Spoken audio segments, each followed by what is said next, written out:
fine. Yeah, it's just a small fight I had today with my parents at home. They keep telling me that I've lost my sense of responsibilities and values. Crazy people, I tell you. That's good. By the way, did you watch the episode of Prison Break? It was just amazing. You should have watched it. Really? I missed it. All the fights, this, that, ha. Guys, we have a party tonight at my place. Would you mind joining? Wait, we always talk about this and that. Why don't we talk about the thing that's troubling Veena? What is it, Veena? Were you saying that your parents told you that you lack values? Yes. Why do you think they told that? I don't know. Yeah, might be because I've been behaving rudely. I don't know, but then that's all because of our CIAs and journals, this, that. We have so much of work. And then where do we have time for this values and responsibilities and all those things?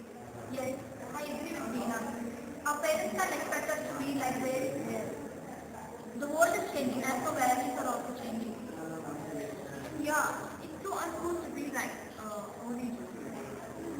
I don't know. I agree, the world is changing. But still, no values need to change too. Sister, what do you think? You're right. I think we need not change our values, even the world is changing. You're all busy with your gadgets always. You're always with your iPhone doing this and that.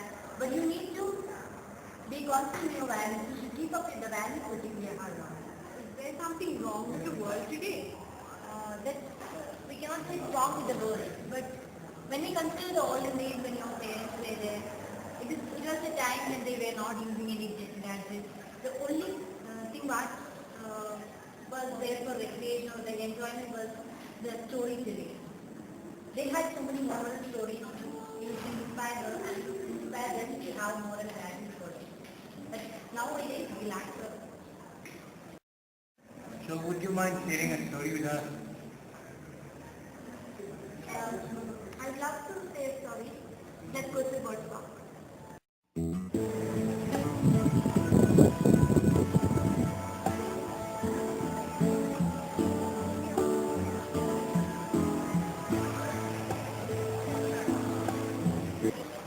Amrita was telling like she used to tell a story for us. Okay. Yes. So what story I was thinking of telling you all guys was? A little fish story. There are a great many million fish in the sea, but this story is about just one of them, and a very small one at that. Now, this little fish had everything in the sea to make him contented, but he was not happy. You will laugh when I tell you why he was not. He was unhappy because he was so very small. It is very hard to be such a little mite of a fish, he would say over and over again. If I were only larger, how much happier I could be. And he said it so many times that I think he believed it. One day, he was swimming along with the rest of his school and thinking, no doubt, how much more the larger fish had to be thankful for than he, when suddenly, with no warning, they found themselves in the meshes of a great net. There was much floundering and splashing as the net was drawn up out of the water into the sunlight.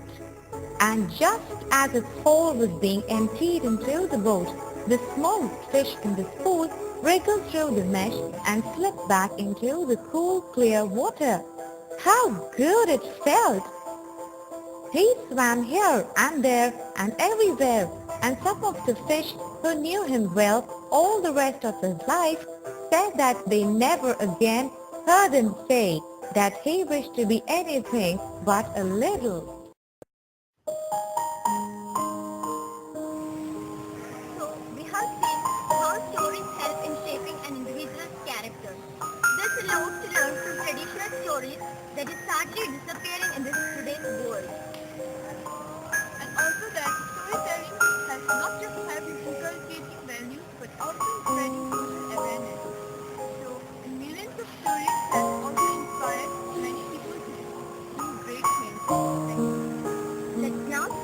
Short-sighted, hard to say. Okay, so we have Dheeraj with us today, who's a student from 2nd PS English. And Dheeraj, so have you heard of any childhood stories, like stories in your childhood maybe narrated by your parents or your grandmother? Yeah, a lot of stories. Okay, since you seem to be in a hurry, I'm just going to ask you, what are the values that you've learned from these stories? Maybe something that shaped your character and attitude today. Well, basically keeping yourself humble, not being greedy, and also maybe like to stop and stare and observe how beautiful nature is. Okay, thank you. Seeing how stories can help spread a social cause. We've all heard of CSA, the Center for Social Action at Christ University, which has been instrumental in spreading social awareness throughout the campus. So today we happen to have a stall here from CSA, and we also happen to have Rupali, who's from 2nd CEP. This is a stall here which has something to do with storytelling. Yeah. What's this stall about? Alright. CSA, the Center for Social Action, in collaboration with World Vision India, is observing Social Responsibility Week on campus, right? So this stall, the theme for Social Responsibility Week this semester. Social Responsibility Week is observed once every semester, and this semester is on the theme of Hunger No More. And this is happening in collaboration with World Vision, which is the Indian chapter of it. Yeah? So this particular stall deals with gender difference. Right? It's about the story of Bharti and Kiran, two kids whose parents have been affected by HIV and AIDS, and they represent millions of kids who are in the same status in our country. So the stall, or the tent which is being set up, is a visual representation of their life. It's about how they survive the hapless conditions that they live in, and the kind of hurdles that they come across every single day in the life that they to honestly feel what they go through and to want to make a difference. And we really hope that, when kids like these come out and tell their stories, some part of it at least would want to work for their cause, if not directly, at least try to contribute in some possible way. Like if you decide to not waste your food at the end of the day and say, that last two bits of rice on your plate, that itself is like helping to the cause, because people die out of hunger every single day. So generally, tell us, how much do you think a story helps in building a social cause? What's your point of view on it? Well, see, every person comes with a story, right? If a person behaves in a certain way, they have a story to it. But not everybody has the key to unlock that story. But causes like these is something which we experience day in, day out. But it's a choice that you make to remain oblivious to it. So what we try to do is give you the chance to be in that person's shoes. When we create a setup like this and make them want to tell that story, we hope that some part of it makes you want to wonder that, oh my god, what is this happening to me? It's so much more effective when you have a story because you want to listen to more. That's how effective we think storytelling is by listening to music. And so how is the response of the students with storytelling So far aspect? it's been brilliant. If you can see, we just started at 9 in the morning and now we're starting doing MPPs already. Gaining all of that. That's the people have been turning up for a while. And the way the turn has been pretty good. Thank you so much.